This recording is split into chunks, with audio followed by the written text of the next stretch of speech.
మాస్టర్తో మాట మంతి కార్యక్రమానికి స్వాగతం. ఈరోజు మనతో పాటు సీనియర్ జర్నలిస్ట్ జగదేవ్ గారు ఉన్నారు. సార్ నమస్కారం. సార్ నమస్తే అండి. ఇక ఎలక్షన్ టైం వచ్చేసింది. ఈరోజు మనం ఆంధ్రప్రదేశ్ ఎలక్షన్స్ గురించి ఒకసారి మాట్లాడదాం. సార్ ప్రశాంత్ కిషోర్ అంటే అతను ఒక మంచి పేరు ప్రఖ్యాతులు ఉన్న అతను. లాస్ట్ టైం అది జగన్మోహన్ రెడ్డి గారు గెలిపించారండి.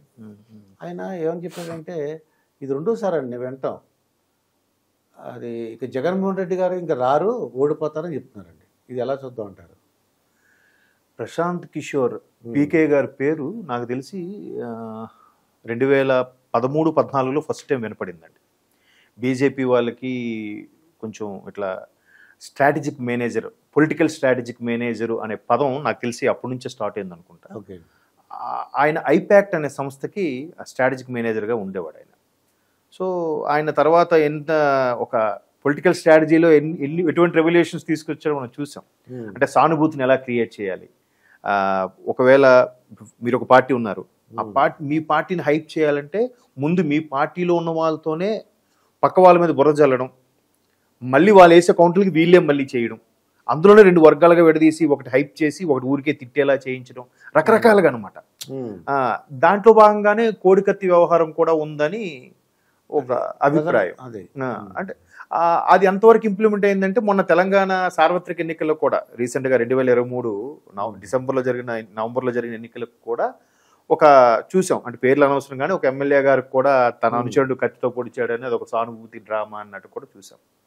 అయితే అటువంటి ప్రశాంత్ కిషోరు చాలా వరకు జగన్మోహన్ రెడ్డి గారికి పనిచేశారు. జగన్మోహన్ రెడ్డి గారికి అటువంటి వ్యక్తి పనిచేయడం వల్లే అతను గెలుపు ఈజీ అయ్యింది. అండ్ మోర్ ఓవర్ 2019లో చంద్రబాబు నాయుడు గారిది ఏదైతే ఎన్డీఏ కోర్టు నుంచి బయటకు వచ్చేసి స్పెషల్ స్టేటస్ గురించి కానీ స్పెషల్ ప్యాకేజ్ గురించి కానీ ఆయనతో ఆర్గ్యూ చేసి బయటకు వచ్చేసి మోడీ గారితో విభేదించి మోదీ గారి మీద సెటైర్లు వేశారో, సో దాన్ని బాగా క్యాష్ చేసుకోవడం జరిగింది జగన్మోహన్ రెడ్డి గారు. And more over along with మన ప్రశాంత్ కిషోర్ గారి యొక్క స్ట్రాటజిక్ ప్లే.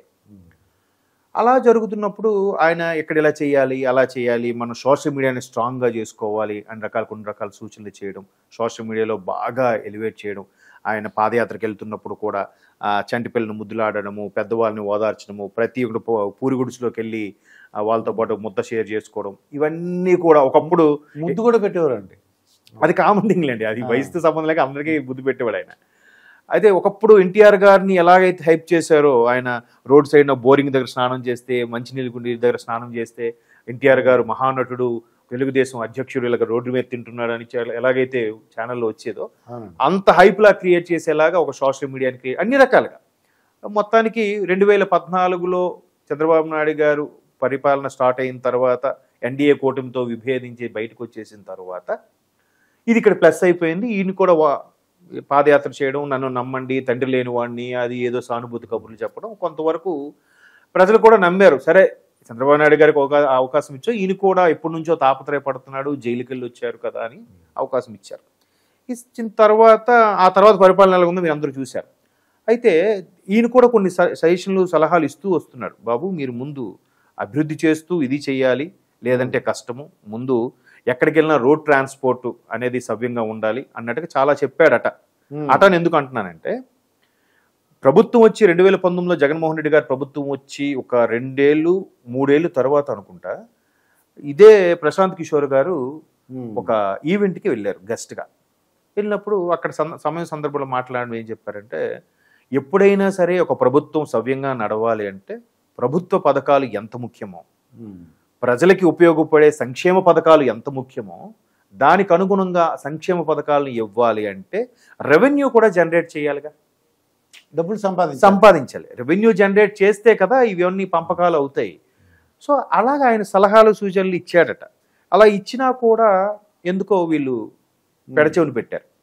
పెట్టిన తర్వాత అప్పుడు ఆ ఈవెంట్లో ఏం మాట్లాడారంటే, అలాగే ఇవ్వకపోతే ఎప్పటికైనా మొదటికే మోసం వస్తుంది, ప్రస్తుతం శ్రీలంకలో అటువంటి సంక్షోభమే నడుస్తుంది, ఆఖరికి అధ్యక్షుడు ఇంట్లోకి వెళ్ళి కూడా అక్కడ పౌరులు అందరూ దాడి చేశారు, అధ్యక్షుడు పూర్తిగా పథకాలు ఇచ్చేసి అభివృద్ధిని పక్కన పడేశారు, ఎవరికి ఉద్యోగాలు ఏం కల్పించకపోవడంతో పౌరులే ఎదురు తిరిగి అధ్యక్షుడు గృహం మీదకు దాడి చేశారు, ఆయన అధ్యక్షుడు పరారయ్యాడు, అది వేరే విషయం.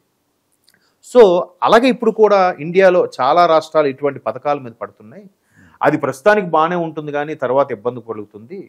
దానికి బెస్ట్ ఎగ్జాంపుల్ ప్రస్తుతం ఆంధ్రప్రదేశ్లో ఇదే నడుస్తుందని చెప్పాడు ఆయన. ఉమ్. అప్పటికి ఆయన ఐపాక్ సంస్థలో ఉన్నాడు, ప్రశాంత్ కిషోర్గా మన వైసీపీకి సపోర్టుగానే ఉన్నాడు ఆయన. అట్లా మాట్లాడిన తర్వాత ఏమైందో తెలియదు. చాలామంది విశ్లేషకులు చెప్పే అభిప్రాయం ఏంటంటే ఈయన చెప్పిన సలహాలు సూచనలు జగన్మోహన్ రెడ్డి గారు లైట్ తీసుకున్నారు, పట్టించుకోలేదు అని చెప్తూ ఆయన మళ్ళీ వచ్చే ఎలక్షన్లో ఎంతమంది గెలుస్తారు, గెలిచే గుర్రాలు ఏవి, ఓడిపోయే గుర్రాలు ఏవి అని చెప్పి కూడా సిట్టింగ్ ఎమ్మెల్యేలు అన్ని ప్రదేశాలు 151 నియోజకవర్గాల్లో కూడా ఒక సర్వే చేయించి ఆయన కూడా లిస్ట్ ఒకటి ఇచ్చేశారు. నెక్స్ట్ ఎన్నికల్లో ఈ సిట్టింగ్ ఎమ్మెల్యేలు సుమారుగా ఈ 60 మంది 50 మంది గెలవరు అని కూడా చెప్పాడు. అది అలాగా చినికి గాలివాన అయినట్టుగా జగన్మోహన్ రెడ్డి గారు వైనాట్ 175 అని నినాదం ఎత్తుకున్న తర్వాత ఆ 50 60 అయింది, 65 ఇప్పుడు 90 కూర్చుంది. 90 మందికి సిట్టింగ్ ఎమ్మెల్యేలకు ఇవ్వమని అన్నారు. బట్ ఇప్పుడు కొంతమందికి ఇచ్చారు, కొంతమందికి చాలా మందికి మార్చేశారు. అది కూడా ఎట్లంటే షఫిల్ చేశారు. ఎమ్మెల్యేగా ఉన్నాడు ఎంపీగా ఉన్నాడు ఎమ్మెల్యేగా, ఎమ్మెల్యే తీసుకెళ్ళి ఎమ్మెల్సీగా, ఇట్లా అన్ని మారుస్తున్నారు. ఇంకో నియోజకవర్గాలు కూడా మార్చారండి. అదే మార్చుతున్నారు, జిల్లాలు కూడా మార్చేశారు. ఇప్పుడు అనిల్ కుమార్ గారు ఉన్నారు, ఆయన నెల్లూరు ప్రాతినిధ్యం వహించేవారు, ఇప్పుడు ఆయన తీసుకొచ్చి ఇక్కడ నర్సరావుపేటకి చేశారు. గుంటూరు నుంచి ఇప్పుడు పల్నాడు డిస్ట్రిక్ట్ ఏదో అయింది కదా, నర్సరావుపేట క్యాపిటల్. సో అట్లా చాలా మార్పులు జరిగాయి. సో ఇవన్నీ బేరీజ్ వేసుకుని ప్రశాంత్ కిషోర్ గారు మీరు ఎట్లా నేను చెప్పిన దాకా ఫాలో అవ్వకపోతే మీ దగ్గర నేను స్ట్రాటజిక్ మేనేజర్గా ఎంతో ప్రతిఫలం తీసుకుంటున్నప్పుడు రేపు పొద్దున మీరు మళ్ళీ గవర్నమెంట్ రాకపోతే నన్నే దుయ్యబడతారు. సో అలాంటప్పుడు నేను చెప్పింది ఫాలో అవ్వకపోతే మీకే కష్టం అన్నట్టు మొత్తానికి ఏవో ఆర్గ్యుమెంట్స్ వచ్చాయి. మొత్తం ఆయనకి బయటకు వచ్చేసారు. బయటకు వచ్చిన మరుక్షణము అప్పుడు ఆయన కొన్ని నిజాలు ఇట్లా చెప్పారు. ఇది కూడా ఒక సంక్రాంతి ముందు డిసెంబర్లో ఎప్పుడు కూడా ఇలాంటి స్టేట్మెంట్ ఇచ్చారు ఆయన. ఇచ్చిన తర్వాత అనూహ్యంగా మళ్ళీ లోకేష్ గారు ఈయన ఒకే ఫ్లైట్లో జర్నీ చేయడము, ఆ తర్వాత చంద్రబాబు గారిని వెళ్ళి కలవడం, మేబీ ఆయన ప్రశాంత్ కిషోర్ గారు పరోక్షంగా టీడీపీకి కూడా పనిచేస్తున్నారని ఒక అభిప్రాయం అయినా అయిండొచ్చు. పొలిటికల్ స్టంట్ ఎలా ఉంటుందంటే ఇవాళ రేపు పొలిటికల్ వ్యూహ రచనలు ప్రతిరచనలు చేసేటప్పుడు ఎవరిదైనా మనకి ఉపయోగపడుతుందా, ఎలాగైనా మనం గెలవాలి ఎన్నికల్లో, ఏది మంచి చేస్తే బాగుంటుంది, ఎటువంటి పథకాలు పెడితే బాగుంటుంది, ప్రజల్లోకి ఎలా వెళ్తే రీచ్ అవుతుందని ప్రతి ఒక్క రాజకీయ పార్టీ కూడా ఆలోచిస్తుంది. మేబీ చంద్రబాబు నాయుడు గారు రాజకీయ ఉద్దండుడైనా కూడా కొన్ని యంగ్ జనరేషన్ సలహాలు కూడా తీసుకోవాలి కాబట్టి ఆయన సలహాలు కూడా కొన్ని పాటిస్తున్నారు, తీసుకున్నారు అన్నట్టు కూడా వార్తలు వినిపిస్తున్నాయి. మంచిదే, ఏదైనా ప్రభుత్వం గవర్నమెంట్ ఫామ్ చేయాలి కాబట్టి అన్ని రకాలుగా చేస్తారు. సో మరోవైపు ప్రశాంత్ కిషోర్ గారు చేసిన సర్వేలో ఎంతమంది ఓడిపోతారు వైసీపీ ఎమ్మెల్యేలు అనేది ఇప్పుడు ఆయనకి టీడీపీకి అది ఫేవర్గా ఉండేలా ఉంటుంది. అండ్ మోర్ ఓవర్ అతని స్టేట్మెంట్లో కూడా వాస్తవం కనిపిస్తుంది. ఇప్పుడు ప్రతి సర్వేలో కూడా ఇప్పుడు 10లో 8 సర్వేలు టీడీపీ, జనసేన, బీజేపీ కూటమే గెలుస్తాయన్నాయి. ఇప్పుడు బీజేపీ అంటే రీసెంట్గా యాడ్ అయింది కానీ జనవరి ఎండింగ్ కల్లా, అంతకుముందు టీడీపీ, జనసేన కూటమే ఖచ్చితంగా క్లీన్ స్వీప్ చేస్తాయని చెప్పి 10కి 7-8 అలాగే చెప్పాయి. ఒక 2-3 వైసీపీకి ఛాన్స్ ఉందని అంటున్నారు. ఈవెన్ మొన్న అభ్యర్థులు ప్రకటించిన తర్వాత కూడా అభ్యర్థులు ప్రకటించిన తర్వాత చేసే సర్వే రేపు రాబోయే రిజల్ట్స్కి చాలా దగ్గరగా ఉంటుందని నా అభిప్రాయం. ఎందుకంటారా, కొన్ని ప్రాంతాల్లో పార్టీతో సంబంధం లేకుండా అభ్యర్థుల మీద ప్రాధాన్యతతోనే గెలుస్తారు. ఇప్పుడు RRR గారు ఉన్నారు, నర్సాపురం ఇవ్వలేదు కానీ నర్సాపురంలో ఎవరున్నా కానీ RRR గారే ఎంపీ అనే ముద్ర పడింది. ఇప్పుడు అలాగే శ్రీకాకుళం ఉంది, రామ్మోహన్ నాయుడు గారు, ఎర్రనాయుడు గారు తనయుడిగా, ఆయన ఏ పార్టీతో సంబంధం లేదు, రామ్మోహన్ నాయుడు నిలబడ్డా ఆయనకి ఓట్లు వేసామా అన్నట్టు ఉంటుంది. సో అలాంటప్పుడు అభ్యర్థులు ప్రకటించాక చేసే సర్వే ఆల్మోస్ట్ ఆల్ పర్ఫెక్ట్గా ఉంటుందని నా అభిప్రాయం. రీసెంట్గా కొన్ని ఇండియా ఛానల్ ఏదో ఒకటి ఉంది నేషనల్, వాళ్ళు కూడా సర్వే చేశారు. తర్వాత రైజ్ అని ఒకటి, వాళ్ళు కూడా ఏంటంటే లోక్సభ చేశారు, అసెంబ్లీ చేయకపోయినా. లోక్సభ చేసేటప్పుడు టీడీపీ, జనసేన, బీజేపీ కూటమికి దగ్గర 17-18 వరకు వచ్చే ఛాన్సెస్ ఉన్నాయి.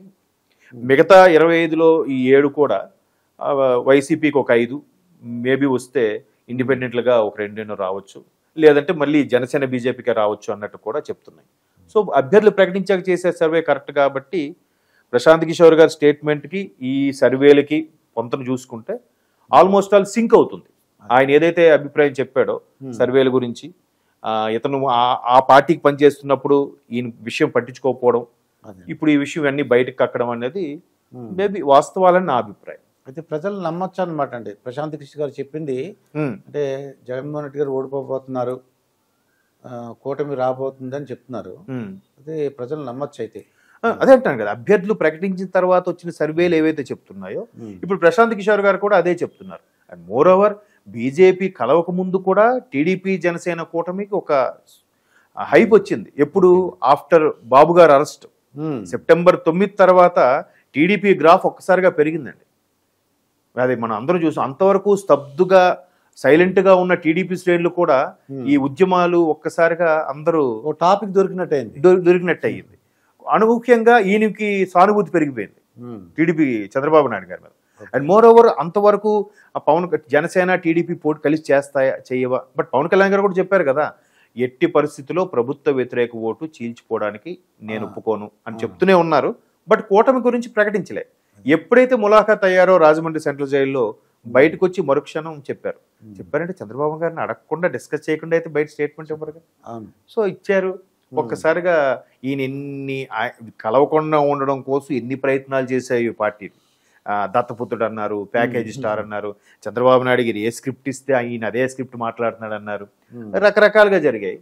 బట్ మొత్తానికి అప్పటి నుంచి కూడా ఒక్కసారి గ్రాఫ్ చేంజ్ అయిపోయింది. అనూహ్యంగా ఇక్కడ తెలంగాణలో కూడా కాంగ్రెస్ గెలవడం మరికొద్దిగా బలం చేకూరేలాగా అనిపించింది. ఎందుకంటే ఇక్కడ కేసీఆర్ గారు ఉంటే కొద్ది సపోర్టుగా ఉంటుంది. ఎందుకంటే వీళ్ళ ఆస్తులు పాస్తులని హైదరాబాద్ లో ఉన్నాయి, మనం నచ్చినట్టుగా మాట్లాడొచ్చు, చెలరైపోవచ్చు అనుకున్నారేమో. మరి ఇప్పుడు రేవంత్ రెడ్డి గారి ప్రభుత్వం కాబట్టి ఆయన చాలా దూకుడుగా దుందుడుగు స్వభావంతో ముందుకెళ్ళిపోతున్నాడు. ఆయన ఎక్కడికక్కడ సిజరింగ్ ఇచ్చుకుంటూ. అక్కడైతే మంత్రులు ఇస్తున్నారు, కామెంట్స్ చేస్తున్నారు. జగన్మోహన్ రెడ్డి గారు మాట్లాడేది తక్కువ, మంత్రులే ఎక్కువ మాట్లాడతారు కదా. ఇక్కడ అలా కాదు, మంత్రులకి ఎవరికి ఛాన్స్ ఇవ్వట్లే. అన్నిట్లో తానే ఉండి అన్ని విషయాలకి ఆయనే ముందుండి. ఫర్ ఎగ్జాంపుల్ ముఖ్యమంత్రి రేవంత్ రెడ్డి గారి మీద కౌంటర్ వేస్తే నెక్స్ట్ సభలో ఆయనే కౌంటర్ వేసేస్తున్నాడు దాని మీద. ఏ మంత్రులకు కూడా ఛాన్స్ ఇవ్వట్లేదు. మీరు అబ్జర్వ్ చేశారో లేదు? ప్రతిదీ గత 10 ఏళ్ళలో ప్రభుత్వం చేసిన అవకతవకలు వాటి మీద కూడా తవి తీస్తున్నారు. ఒక్కొక్కడిగా రోజు కూడా బయటపడుతూనే ఉన్నాయి. ఇంకోటి ఏంటంటే ప్రశాంత్ గారు చూశానండి, ఎవరైతే గెలుస్తారో ఆయన అటువైపు అనిపిస్తుంది నాకు. ఇప్పుడు కూడా అంటే ఆయన చూసిన ఎవరైతే గెలుస్తారో వాళ్ళని సపోర్ట్ చేస్తున్నారు. ఇప్పుడు అదే అనిపిస్తుంది. ఇప్పుడు అదే అంటే మీ డౌట్ ఏంటంటే గెలిచే వైపు ఈ నుండి మాట్లాడుతున్నాడా లేదా ఈయన చెప్పిన ప్రకారం గెలుస్తున్నారా? అదే డౌట్. అవును అవును, నాకు అర్థమైంది. నాకు అలాగే అనిపించింది. మమతా బెనర్జీ అనుకోండి, మమతా బెనర్జీ గెలుస్తుంది కాబట్టి ఆవిడ వైపు ఉన్నారు అలా అనిపించింది నాకు. అవును అవును. అంటే ఇప్పుడు రాబోయే పార్టీ కూడా అలా అనిపిస్తుంది. అంటే ఇంకోటి చాలా మంది మా సీనియర్స్ చెప్పిన అంశం ఏంటంటే, ప్రశాంత్ కిషోర్ గా పొలిటికల్ స్ట్రాటజిక్ మేనేజర్ గా కొన్ని కోట్ల వరకు తీసుకుంటారు రెమ్యునరేషన్. అంటే మరి అంత పే చేసినప్పుడు అంత వర్త్ఫుల్ కాకపోతే ఎవరు ఇవ్వరు కదండి. రాజకీయం అంటేనే చాలా సందర్భాలు చెప్పాను, మళ్ళీ చెప్తున్నాను, ఎటువంటి గేమ్ రూల్స్ లేని ఏకైక గేమ్ ఉందంటే అది పొలిటికల్. అది అంటే మీరు ఎలాగైనా ఆడొచ్చు. మీకు అర్థమైందండి? దానికి రూల్స్ అండ్ రెగ్యులేషన్స్ అని, టర్మ్స్ అండ్ కండిషన్స్ ఏం ఫుట్బాల్ దానికి రూల్స్ ఉంటుంది, క్రికెట్ కు రూల్ ఉంటుంది, దీనికి ఏ రూల్స్. మీరు ఎవరితోనే పొత్తు పెట్టుకోవచ్చు, ఎవరితోనే విరోధం పెట్టుకోవచ్చు, ఎవరితో బురద చల్లొచ్చు. మీరు ఇలా వెళ్తున్నా తప్పు, నేను ఇలాగే వెళ్తా, అలా వెళ్ళకూడదు, ఎందుకు వెళ్ళకూడదు, అలాగే వెళ్తా. ఎలాగైనా ప్రభుత్వాన్ని ఫామ్ చేయాలి, ఎలాగైనా ప్రత్యర్థి మీద గెలుపొందాలి. అదొక్కటే కాన్సెప్ట్ రాజకీయాల్లో తప్ప పర్టికులర్ గేమ్ రూల్స్ అంటే ఏమి ఉండవు. ఇదండి ప్రశాంత్ కిషోర్ గారు చేసిన వ్యాఖ్యపై జగదేవ్ గారు చెప్పిన విషయం. మరొక వీడియోతో మీ ముందుంటాను. మీ మాస్టర్ దుర్గా ప్రసాద్.